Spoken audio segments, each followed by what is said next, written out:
Welcome back ناظرین. Break سے پہلے ہم بات کر رہے تھے پازیٹیو فیکٹرز کی جو پینڈیمک نے ہمیں دیے ہیں ہمارے معاشرے میں. پلس پوائنٹ کیا کیا آئے ہیں؟ شہریار صاحب سے میں کہوں گا کنٹینیو کریں. جی عامر شمیم بھائی، ہم نے دیکھا کہ گھر میں اس پینڈیمک کے بعد جو گھریلو ممبرس ہیں نا، ان سب کا آپس میں بات چیت شروع ہو گئی.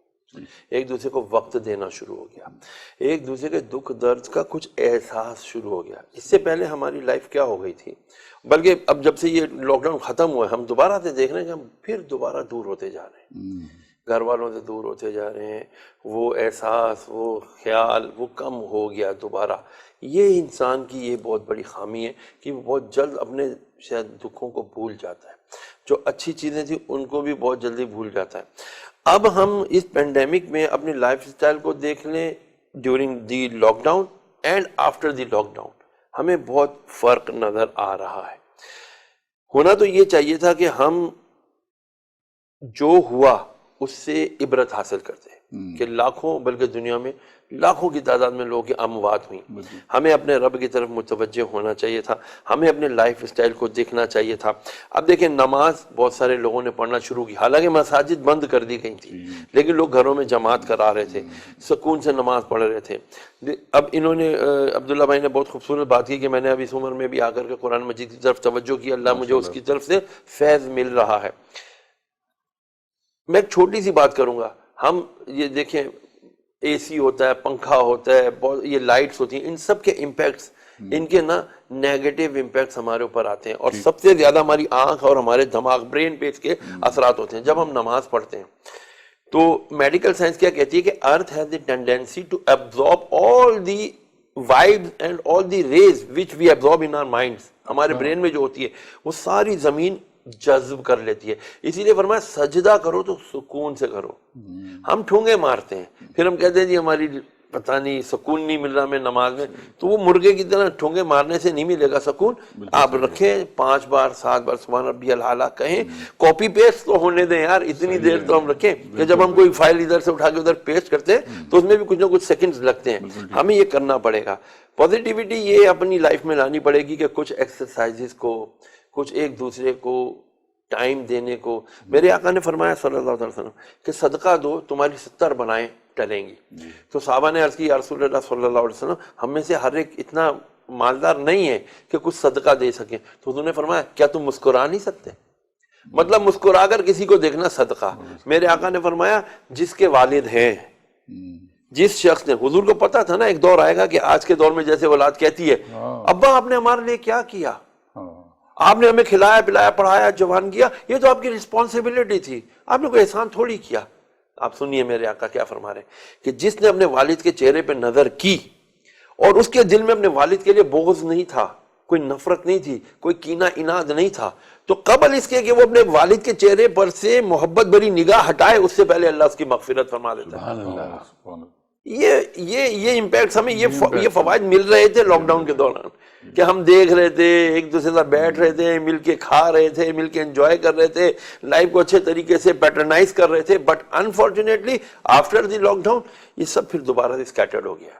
ہمیں دوبارہ آنا پڑے گا، ہمیں دوبارہ نیچر کی طرف آنا پڑے گا. اسلام دین فطرت ہے، نیچر یہی کہتی ہے مل کر رہو، ایک دوسرے کے لیے بھلائی فلاح اور خیر کی بات کرتے رہو. نیگیٹیوٹی لاؤ گے. سم ٹائمز کیا ہوتا ہے عامر بھائی، میں اور آپ ملتے ہیں یا کوئی اور ملتا ہے، کسی سے ہماری ملاقات کا ہوتا ہے نا، ہم کہتے ہیں یار یہ کدھر سے آ گیا یار، جلدی جائے. مینز ہماری سائنس کہتی ہے آپ کی کیمسٹری نہیں مل رہی، یا دوسری بات لہجے میں ہم کہتے ہیں اورا نہیں مل رہا.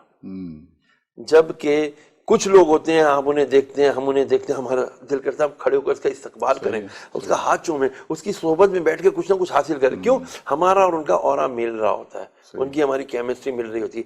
یہ پازیٹیو وائب، یہ پازیٹیوٹی کب آتی ہے کہ جب ہم ایک دوسرے سے نفرت ختم کر کے محبت کا اظہار کرتے ہیں، اور یہ محبتیں ہمارے اندر پازیٹیو وائب، پازیٹیو لہریں لاتی ہیں. الحمدللہ. ایک چیز آپ نے بڑی امپورٹنٹ ابھی بیچ میں آپ نے فرمائی کہ جو دوریاں ہو گئی ہیں کہ پہلے قریب بیٹھے اس کی وجہ سے آگے، پھر دوبارہ سے لاک ڈاؤن ختم ہوا تو اپنے اپنے دھندوں میں لگے ہوئے. تو یہ کہیں ایسا تو نہیں ہے، مجھے جو محسوس ہوتا ہے کہ سوشل ڈسٹینسنگ کی جو ڈیفینیشن ہے اس کو اگر صحیح سے ڈیفائن کر لیں پینڈیمک آیا، لاک ڈاؤن ہو رہا، قریب ہوئے، تو وہ قریب ہونے کا مقصد یہ بھی ہوتا ہے کہ سوشل ڈسٹینسنگ تو کر رہے ہیں، آپ ایک دوسرے سے کنیکٹڈ بھی رہیں. میرے خیال سے یہ بھی ہمیں یہ انوائرمنٹ سکھاتا ہے کہ جی اب آپ دیکھیں ایک مشکل وقت آیا ہے تو اپنے جاننے والوں میں، اپنے رشتہ داروں میں، اپنے دوسرے جو آپ کی جان پہچان ہے ان کو دیکھیں کہ کسی کو آپ کی مدد کی ضرورت تو نہیں ہے. سوشل ڈسٹینسنگ کو اگر آپ ڈیفائن کریں اور ایسے لٹریری میں، تو وہ تو آپ فزیکلی لوگ ڈسٹینس کر رہے ہیں نا. ہو یہ رہا ہے عامر شمیم بھائی، اخلاقی طور سے بھی الگ الگ ہوتے ہیں. ہم واقعی بہت دور ہو گئے. حضرت فضیل بن عیاض ایک بہت بڑے تابعی گزرے ہیں رضی اللہ تعالیٰ عنہ، وہ فرماتے تھے کہ تکلفات نے ہمارے بیچ میں خلی جائل کر دی. واہ، تکلفات نے پہلے زمانے میں کیا ہوتا تھا، یار چل بھائی تو آج میرے ساتھ کھانا کھا، زبردستی بلا کے لاتے تھے، کھانا کھلاتے تھے، جو دال روٹی روکھی سوکھی کھلانے والا پیش کر دیتا تھا، اور کھانے والا بھی بغیر کوئی یعنی طنز و تشنیع کیے فوراً کھا لیا کرتا تھا. آج ہمیں کیا ہوتا ہے، شہریار صاحب کو بلانا ہے، یار 10-12 ہزار کا تو خرچہ ہو جاتا ہے، وہ یار چکن ٹکا بھی منگانا پڑے گا، یہ بھی کرنا پڑے گا، چھوڑو یار، اور بھی کیا حال ہے، فون پر ہی بات ہو گئی، ویڈیو کال پہ بات ہو گئی، خلاص. سوشل ڈسٹینسنگ نے واقعی ہمیں دور کیا ہے. یہ سوشل ڈسٹینسنگ ہمیں فزیکل کہہ رہی تھی کہ بھائی آپ 3 فٹ دور رہیں یا 6 فٹ دور رہیں، لیکن ہم جو دلی طور پر دور ہو گئے نا، مینٹلی جو دور ہو گئے ہیں، ہم ایک دوسرے کو برداشت کرنے کے لیے آج تیار نہیں ہے، آج اسپیس نہیں دے رہے ایک دوسرے کو. ہم نتیجہ یہ نکل رہا ہے کہ سوشل ڈسٹینسنگ کا سہارا لے کے بہت زیادہ دلوں کے حساب سے دور ہو رہے ہیں. عبداللہ صاحب، آپ کے نظر میں پینڈیمک کی وجہ سے کیا کیا، اگر پالیوشن کی بات کرتے ہیں، ہم لوگ ابھی ڈسکس کر رہے تھے بریک میں، تو میں یہ سمجھتا ہوں کہ ایک تو یہ جیسے ہم نے دیکھا کہ اوور آل پوری یونیورس کی جو انوائرمنٹ ہے وہ پولیوشن لیول اس کا کم ہوا. پھر آپ دیکھیں نا، ہو تو یہ رہا ہے، ہم جو ڈسکس کر رہے ہیں مسئلہ مسائلوں کا پارٹ ہے یہ کہ لاک ڈاؤن لگا، آپ کے جہاز اڑنا بند ہو گئے، آپ کی فیکٹریاں آج ٹائمنگ کم ہو گئے یا بند ہو گئیں، گاڑیاں گیریجوں میں کھڑی ہو گئیں، تو اس سے کیا ہوا، آپ کا پولیوشن کم کرنے کا یہ وجوہات بن رہی ہے نا. تو اس کو اس طرح سے بھی دیکھنا چاہیے کہ جب انسان جب بہت ضرورت سے زیادہ مشینوں والی زندگی گزارتا ہے اور اتنا آگے چلا جاتا ہے، اتنا تیز چل رہا ہوتا ہے کہ اس کی اپنی صحت کے لیے وہ خود خطرہ پیدا کر رہا ہے، تو اللہ تعالیٰ کی طرف سے پھر ایک کوئی پازیٹیو چیک آتا ہے. آپ کیا کہتے ہیں؟ جی میں یہی سمجھ رہا ہوں کہ اللہ تعالیٰ اپنے بندوں کے لیے کوئی بہتری کے ہی فیصلے کر رہا ہے، اور اللہ تعالیٰ کرتا ہی بندوں کے لیے بہتری کے فیصلے، لیکن ہم اسے استعمال ان چیزوں کو کیسے کریں. اللہ تعالیٰ نے یہ دیکھ لیا کہ تو مشینانہ زندگی گزار رہے ہیں، اب اس طرح کے معاملات پیدا ہو گئے، تو اب ان کو چاہیے کہ اس دور کے اندر ہم اپنے آپ کو اچھے طریقے سے اچھے انداز میں لے کے چلیں. جیسے شہریار داؤد صاحب نے کہا کہ اپنی فیملی کو ٹائم دینا، اپنی فیملی کے معاملات کو دیکھنا، ان کے جو چیزیں ہیں ان کو سب کو دیکھنا. اسی طریقے سے اللہ تعالیٰ نے ہمیں یہ ٹائم دیا ہے کہ ہم قرآن کو پڑھیں. قرآن جو ہے وہ بنیادی چیز ہے. جو شخص بھی قرآن پڑھتا ہے وہ سمجھو وہ اسلام کی بنیاد قرآن ہے. اور قرآن پڑھنا ایسا عمل ہے کہ اس کی مثال کہیں نہیں ملتی. بے شمار لوگ یہ کہتے ہیں کہ صاحب اب ہماری عمر 40 سال ہو گئی ہے، میں قرآن کیسے پڑھوں، اس کی میں زندہ مثال ہوں. یہ میرے 32 دانت نہیں ہیں. مجھے جو ہمارے قاری صاحب تھے انہوں نے کہا صاحب آپ کے مخرج صحیح نہیں نکل رہے. میں کھانا بڑے آرام سے کھا لیتا تھا، صحیح. میں نے ڈینٹسٹ سے دانت لگوائے. صرف میری سوچ تھی، میری جستجو تھی کہ میں نے صحیح قرآن پڑھنا ہے. اور جب آدمی کی کسی بھی چیز میں سوچ یا جستجو لگ جائے نا تو اللہ تعالیٰ اس کی مدد کرتے ہیں. تو میں بے شمار لوگوں سے کہتا ہوں کہ بھائی آپ قرآن پڑھو، کہتے ہیں یار 40 سال ہو گئی، 40 سال میں بندے کی زبان موٹی ہو جاتی ہے. ٹھیک ہے. اور عامر شمیم صاحب یہ بات بالکل صحیح ہے، نیچرل عمل ہے یہ تو. جی. تو جب میں مخرج پڑھتا تھا تو مجھ سے صحیح الفاظ نہیں نکلتے تھے. اچھا. ہاں، جیسے ذا جس میں سیٹی نکلنی چاہیے، ٹھیک ہے، سیٹی نہیں نکلتی. سین سیٹی نکلنی چاہیے. جب آپ کے صحیح مخرج نہیں ہوں گے تو صحیح انداز سے آپ قرآن نہیں پڑھ سکتے. تو میں یہ سمجھتا ہوں، میں تو اپنے دیکھنے والوں سے یہ کہوں گا کہ آپ کوشش کریں. جب میں 65 سال کی عمر میں قرآن پڑھ سکتا ہوں تو آپ کیوں نہیں پڑھ سکتے ہو؟ کوشش بہت ضروری ہے. آپ اپنے ایپس جو ہے وہ مدنی قاعدے کی ایپ جو ہے وہ ڈاؤن لوڈ کر دیں.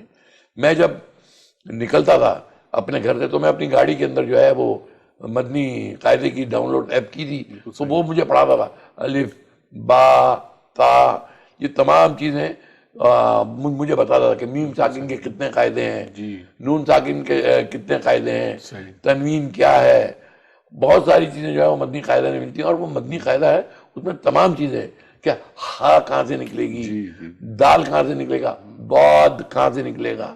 تو میں نے باقاعدہ شیشہ لا کے رکھا ہوا ہے، اور وہ مجھے قاری صاحب کہتے تھے کہ اس میں دیکھ کے آپ اس مخارج کو صحیح نکالو. تو میری تو دوستوں سے گزارش یہ ہے، اور یہ عمل میں صرف اس لیے کر رہا ہوں کہ شاید یہ بات میری کسی کے دل کو لگ جائے اور وہ قرآن کی تعلیم کو حاصل کرنے لگے، اور قرآن ہی ہماری نجات کا ذریعہ ہے. تو عمر کی کوئی قید نہیں، قرآن پڑھنا چاہیے، اور قرآن پڑھنے کے ساتھ ساتھ میں سمجھتا ہوں اس کا ترجمہ بھی پڑھنا چاہیے، اور اس کے ترجمے کے ساتھ ساتھ تفسیر بھی پڑھنی چاہیے. روزانہ پورا پارہ نہ پڑھو، ایک رکوع پڑھے، ایک رکوع پڑھنے کے بعد اس کا ترجمہ پڑھے، وہ آپ کے ذہن میں بھی بیٹھے گا. سمجھ گئے؟ اور تھوڑا تھوڑا پڑھیں اور کنٹینیو رکھیں تو انشاءاللہ چیزیں جو ہیں پھر انسان ٹریک پہ آ ہی جاتا ہے انشاءاللہ تعالیٰ. اور پھر آپ کی سوچ یہ ہونی چاہیے کہ میں نے اسے پڑھنا ہے. تو بس اگر ہم اللہ کی طرف راغب ہو جائیں گے تو لوگ مجھے کہتے ہیں کہ یہاں پہ کووڈ آیا ہوا ہے، آپ جو ہے نا ماسک پہنو اور یہ کرو. آپ یقین کریں کہ میں بڑا مطمئن ہوں، مجھے کسی چیز کی ضرورت نہیں ہے، نہ مجھے ماسک کی ضرورت ہے. اور پہلے اگر کوئی مجھے موت کے بارے میں بات کرتا تھا تو میں ڈرتا تھا، یار موت کے بارے میں بات نہ کرو.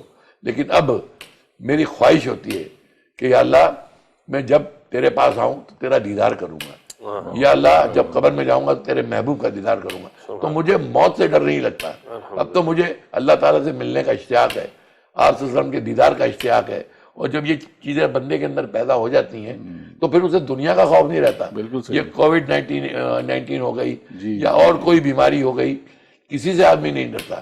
تو صرف جب اللہ سے ڈرتا ہے. تو میں تو یہی کہوں گا جب آپ اپنے گھر میں علم دین شروع کرا دو گے، درس دو گے، پھر آپ کو کسی چیز کا خطرہ نہیں رہے گا. اور میری بات آزمائیں، یہ بات میری آزمائی ہوئی ہے الحمدللہ. الحمدللہ ماشاء اللہ. آپ نے بہت اچھا، میں امید کرتا ہوں کہ ہمارے جو ویورز دیکھ رہے ہیں سن رہے ہیں وہ اس چیز کو سمجھ بھی رہے ہوں گے کہ پازیٹیو تھنکنگ جو ہے وہ ان اے ریئل سینس ہے کیا. اس کی پازیٹیو تھنکنگ یہ صرف تھنکنگ ہی نہیں ہے، ایک پریکٹیکل اسپیکٹ ہے جس میں آپ سب سے پہلے اپنے اندر تبدیلی لاتے ہیں اور پھر اس میں معاشرے میں اور آپ کے جو فیملی میں لوگ ہیں ان کو انوالو کرتے ہیں. شریعہ صاحب وہ کہتے ہیں عبادت کی بات ہو رہی تھی. عبادت پچھلے پینڈیمک میں یہ بھی ہوا کہ ہم لوگوں کو جو عبادتوں کا جو رجحان ہے وہ بڑھا ہے. بالکل بڑھا ہے. اور سب سے بڑا پازیٹیو امپیکٹ، سب سے بڑا پازیٹیو امپیکٹ تو یہی ہے کہ لوگوں کا عبادت کا وقت ڈیوریشن بڑھ گیا ہے. اب اس کو آپ عبادت کی طرف رجحان کہہ لیں یا لوگوں کی توجہ کہہ لیں. میں اگر ایک شعر سوری مجھے آ رہا ہے میرے ذہن میں یہ سچویشن دیکھتے ہوئے، وہ کہتے ہیں نا یہ عبادت ہے یا توہین عبادت، جب کوئی یاد نہ آیا تو رب یاد آیا. یہ سلسلہ تو نہیں ہے کہیں؟ اللہ اکبر. بہرحال یہ ان کی اپنی انسان رائے پریشان ہوتا ہے تو پھر سب چیزوں سے جب ہرٹ ہوتا ہے جاتا ہے تو پھر اللہ تعالیٰ کو یاد کرتا ہے اور اللہ تعالیٰ پہلی کال پہ آپ کو سنتا ہے. جی یہ جو ہے برکت. دیکھیں میرے آقا علیہ السلام نے فرمایا خطبہ حجت الوداع میں، اے لوگوں اپنی عورتوں کے بارے میں اللہ سے ڈرو. اب عورت چار ہے، ماں، بیوی، بیٹی، بہن، چاروں یہ عورتیں ہیں. ٹھیک ہے نا. فرمایا لوگوں اللہ سے ڈرو. عورت کیوں؟ اس پر 3 مرتبہ حضور نے فرمایا. عورت اصل میں مرد کے ساتھ گھر کی بڑی ہوتی ہے، مین ایک شخصیت ہوتی ہے. ٹھیک ہے نا. حضور نے فرمایا میں اے لوگوں تم اپنے گھر میں اپنے گھر والوں کے ساتھ بہترین رویہ اختیار کرو، کیونکہ میں اپنے گھر والوں کے ساتھ بہترین رویہ اختیار کرنا، سب سے بہترین میں ہوں. ہم بیٹھے ہیں بیوی کے پاس، بچوں کے پاس، ہم انہیں ڈس ریسپیکٹ کس طرح کرتے ہیں. ہم باتیں کر رہے ہیں، اچانک کال آ گئی، ہم نے ان کو چھوڑ کے، ان کی بات کو چھوڑ کے اس کو ریسیو کر لیا. دس از انسلٹ. بہت چھوٹی سی بات ہے مگر بہت بڑا امپیکٹ، بہت بڑا امپیکٹ. آپ کے گھروں میں لڑائیاں ہو جاتی ہیں بعض دفعہ. بہت اہم بات، باپ بات کر رہا ہے، بچے کی کال آ گئی، بیٹے کی کال آ گئی، بیٹی کی کال، کسی کی، انہوں نے اگر کال ریسیو کر لی تو دس از اگینسٹ دا ریسپیکٹ. یہ آپ کی عزت کے خلاف ہے. یہ چیزوں کو ہمیں دیکھنا پڑے گا. بالکل صحیح. اگر ہم ان چیزوں کو نہیں دیکھیں گے نا تو جو ہماری ویلیوز ہیں، جو ہمارا اسلام نے جو ہمیں چیزیں دی ہیں، اخلاقیات کا جو مظاہرہ کیا ہے، ہمیں بتایا ہے، وہ اگر ہم ان کو فالو نہیں کریں گے تو پھر ختم ہو جائے گی. یہاں ایک چھوٹی سی میں اور بات کرنا چاہوں گا کہ ہم بہت ساری باتوں میں کہتے ہیں کہ جی نہیں ہمیں تو ہر چیز کی اجازت ہے، آزادی اظہار رائے ہے. ہم آزادی اظہار رائے میں ہر ایک کا دل توڑنا بھی اپنا حق یہ سمجھ بیٹھتے ہیں. بالکل صحیح. میرے آقا علیہ السلام نے سختی سے منع فرمایا. آپ کو ایک چھوٹا سا واقعہ سناؤں ہمارے ویورز اینڈ لسنرز کے لیے بہت سود مند ہوگا کہ ایک مرتبہ ایک صحابی رضی اللہ تعالیٰ عنہ آتے ہیں، کہتے ہیں یا رسول اللہ صلی اللہ علیہ وسلم آج 3-4 دن ہو گئے میرا بیٹا کھو گیا ہے، گم ہو گیا ہے، ڈھونڈ ڈھونڈ کے تھک کے مل نہیں رہا ہے، میری حالت خراب ہے، میری بیوی جو اس کی ماں ہے بچے کی وہ تو ادم ہوئی پڑی ہے بالکل، تو آپ دعا کریں میرا بیٹا مل جائے. سرکار علیہ السلام دستان مبارک اٹھائے اور پھر سرکار کے دستان مبارک اٹھنے تھے کہ ایک اور صحابی وہاں سے آئے، کہتے ہیں یا رسول اللہ کس کے ملنے کی دعا کی جا رہی ہے؟ فرمایا کہ اس کے بیٹا کھو گیا ہے. بولا ایسا تو نہیں تھا، کیسے کپڑے پہنے ہیں؟ جب اس نے بتائی اس کے والد نے کہ ایسے ایسے کپڑے پہنے، ایسے رنگو ہے، اتنا سائز ہے، اتنے، کہا وہ اس کو تو میں نے فلانے باغ میں کچھ بچوں کے ساتھ کھیلتے ہوئے دیکھا ہے. جیسے ہی یہ سنا تو وہ شخص ایک دم دوڑا، وہ صحابی. حضور نے فرمایا اس کو بلاؤ. واپس آیا، پوچھا دیکھو بات سنو، تم بھاگتے ہوئے جا رہے ہو، وہاں جا کے اپنے بیٹے کو اے میرے بیٹے کہہ کے نہیں پکارنا. یا رسول اللہ کیوں نہ پکاروں، میرا بیٹا 4 دن کی میری اسے دوری ہوئی ہے.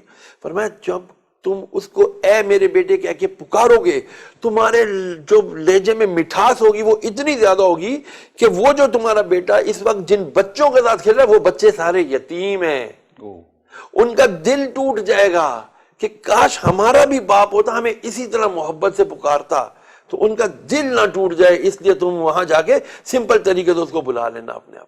دیکھیے جو نبی علیہ السلام، جو اسلام چھوٹے بچوں کا دل توڑنا پسند نہیں کرتا، ان کا بھی رائٹس کا اتنا، ہیومینیٹیرین رائٹس کا اتنا خیال کرتا ہے، تو پھر ہمیں کیا ہو گیا کہ آج ہم بڑوں کا اپنے دل توڑ دیتے ہیں. پلس یہ کہ یہ کہنا کہ جی رات کو میری اپنی بہن سے بات ہو رہی تھی امریکہ، تو وہ یہی کہہ رہی تھی، کافی عرصے سے ماموزاد بہن ہے، شی 72 ماشاءاللہ، وہ کہتی ہے شہریار جو عمر فاروق رضی اللہ تعالیٰ عنہ نے کیے تھے بیواؤں کے، یتیموں کے الاؤنسز بنائے تھے انہوں نے، وہ آج یہاں ہمیں یورپ میں مل رہے ہیں، آج ہمیں امریکہ میں مل رہے ہیں، لیکن آج تمہارے مسلمان ممالک میں ایسا کچھ کیوں نہیں ہے؟ مجھ سے لوگ فون کر کے کہتے ہیں جی کچھ بھیج دو، ہم نے فلانے مستحق کو دینا. کیا پاکستان کے اندر تم لوگوں کے پاس چیریٹی ختم ہو گئی ہے؟ یعنی وہ بیچاری مجھ سے غم شیئر کر رہی تھی کہ شہریار دل بڑا خراب ہوتا ہے، میں کس طرح آؤں پھر پاکستان میں. تو ہم نے جب اپنی بنیاد کو چھوڑ دیا، پازیٹیوٹی کو چھوڑ دیا، بے شک ہم بہترین قوم ہے کہ جب کچھ خدا نہ خواستہ مسائل ہوتے ہیں ہم کھل کر چیریٹی کرتے ہیں، بٹ آن دی ہول ہم دیکھیں ہمارے پاس ایک دوسرے کے لیے ٹائم نہیں ہے. ٹائم دینا، مسکرانا، ایک دوسرے کے ساتھ محبت سے دیکھنا، یہ بہت ضروری ہے. بالکل صحیح. عبداللہ صاحب جاتے جاتے آپ اس پورے انوائرمنٹ میں آپ دیکھ رہے ہیں، آپ نے اپنی پوری اسٹرگل بھی بتائی ہمارے ویورز کو کہ آپ نے کس طرح سے اپنی کیریئر کامیابی کی پوری سٹوری. آپ جاتے جاتے اب یہ بتائیے سر کہ کووڈ تو بھی ہے، وبا بھی ہے، آ رہی ہے جا رہی ہے، دوسری ویو تیسری ویو، تو اس کے اندر ہمیں کون سا لائف اسٹائل اپنانا چاہیے بیلنس کر کے، جس میں گھر بھی ڈسٹرب نہیں ہو اور کام بھی چلتا رہے اور اللہ بھی راضی رہے؟ اس میں کوئی آپ 2 لائن کا کوئی میسج ہمارے ویورز کو. دیکھیں میں تو یہ کہوں گا کہ سب سے پہلے ہمارے ویورز کو چاہیے کہ فجر کی نماز جو ہے نا وہ نہ چھوڑیں. جو شخص فجر کی نماز پڑھ کے اور یاسین شریف پڑھتا ہے تو اللہ تعالیٰ دن بھر کے کام جو ہے نا اپنے ہاتھوں میں لے لیتے ہیں، اور جن کے کام اللہ تعالیٰ اپنے ہاتھوں میں لے لیں انہیں کوئی تکلیف اور پریشانی نہیں آتی. پھر اس کے بعد رزق حلال، کوشش یہ کریں کہ رزق حلال کھائیں. میں سمجھتا ہوں اس دور میں رزق حلال کمانا بہت مشکل کام ہے، لیکن آپ کوشش کریں گے تو انشاءاللہ ضرور اللہ تعالیٰ آپ کو رزق حلال عطا فرمائیں گے انشاءاللہ. شہریار صاحب آپ کوئی، وہ کہتے ہیں نا انگریزی میں if there is a will there is a way. آپ کوشش کریں گے تو آپ کو راستہ ملے گا. اللہ عز و جل فرماتا ہے نا کہ بندہ میری طرف جب مجھے پکارتا ہے ایک بار، حضور نے فرمایا جب مجھے بندہ اللہ تعالیٰ کو پکارتا ہے نا ایک بار یا اللہ، تو اللہ تعالیٰ فرماتا ہے لبیک یا عبدی لبیک یا عبدی لبیک یا عبدی، اے میرے بندے میں حاضر ہوں. 3 مرتبہ اللہ تعالیٰ پکارتا ہے. بندہ میرے پاس 1 قدم بڑھاتا ہے، اللہ فرماتا ہے میں سے 10 قدم اس کی طرف بڑھتا ہوں. وہ میرے پاس چل کر آتا ہے، میں دوڑ کر اس کی طرف، یعنی یہ سمجھانے کے لیے بتایا. ہم نے بدقسمتی سے آج اللہ عز و جل کی طرف توجہ کم کر دی ہے، اس کے حبیب علیہ السلام کی طرف توجہ کم کر دی ہے، ہمارا خاتمہ ایمان پر ہوتا ہے نہیں ہوتا ہے، یہ فکر ہماری تباہ و برباد ہو چکی ہے۔ فکر ہمیں صرف یہی ہے، سیٹھ صاحب کو فکر تھی ایک ایک کے 10 کیجئے، موت آ پہنچی کہ حضرت جان واپس کیجئے۔ ہمیں اللہ کی طرف رجوع کرنا پڑے گا، اس کے حبیب کی طرف رجوع کرنا پڑے گا، وہی ہماری حتمی نجات کا ذریعہ ہے انشاءاللہ۔ زبردست ہو گیا ناظرین، آپ نے سنا ہمارا ٹائم پروگرام کا ختم ہو گیا۔ انشاءاللہ ہم بہت ہی جلدی دوبارہ عبداللہ بادشاہ صاحب کو اور شہریار صاحب کو دوبارہ دعوت دیں گے اپنے نیکسٹ پروگرام میں، اور مزید ڈیٹیل میں بات کریں گے، سنیں گے ان کو، سیکھیں گے ان سے انشاءاللہ۔ امید کرتا ہوں آپ لوگوں کو پروگرام پسند آیا ہوگا۔ اسکرین پہ ہمارا ای میل آئی ڈی آ رہی ہے، اپنا فیڈ بیک ہمیں ضرور دیں انشاءاللہ، اور آپ کو پھر ہم اکارڈنگلی اس کے اوپر آپ کو جواب بھی دیں گے۔ آپ سب لوگوں کے لیے دعا گو، اپنا بہت خیال رکھیں، اگلے پروگرام تک اللہ حافظ۔